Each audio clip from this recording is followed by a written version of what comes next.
Subscribe and press the bell icon to never miss an update of this channel. मैं भगवान के पुरुषोत्तम स्वरूप का स्मरण करता हूँ जो सभी पातकों का नाश करने वाला है। अथ कार्तिक महात्म्य 13वां अध्याय। नारद जी बोले, जलंधर इस बात को सुनकर क्रोधित हो करोड़ों दैत्यों को साथ लेकर चल दिया। चलते हुए उसको शुक्र और राहु दिखाई दिए।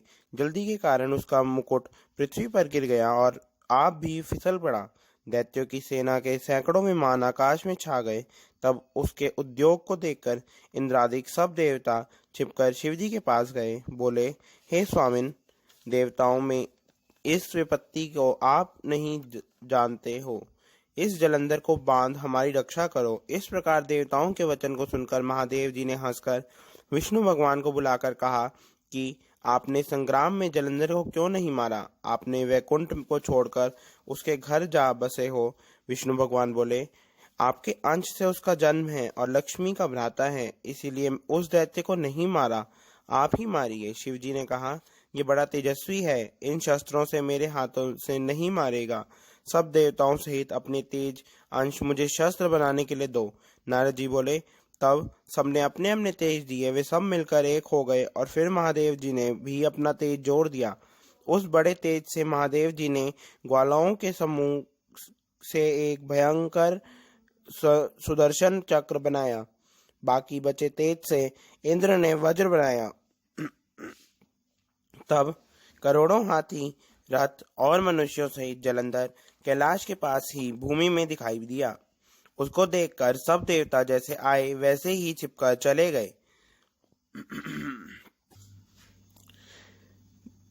शिवजी ने गण नंदी, गणेश, स्वामी कार्तिकेय आदि सब देवता महादेव जी की आज्ञा से युद्ध के लिए आगे आए।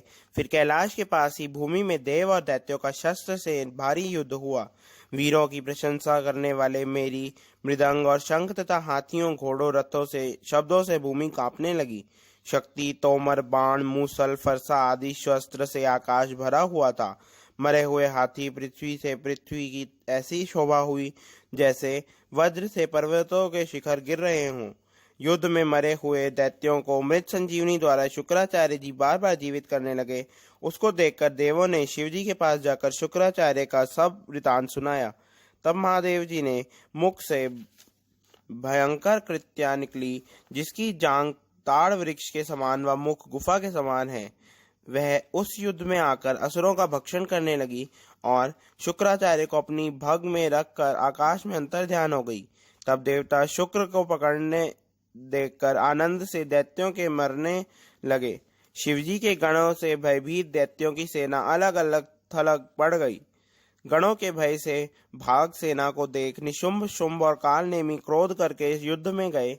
वर्षा के बादलों की तरह इन तीनों ने बाणों की वर्षा कर शिवजी की सेना को घेर लिया।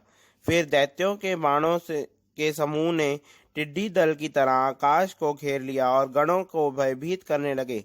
सैकड़ों बाणों से घायल हुए गणों के शरीर से रुधिर बरसने लगा, जिससे वे सब गण युद्ध छोड़कर भाग गए।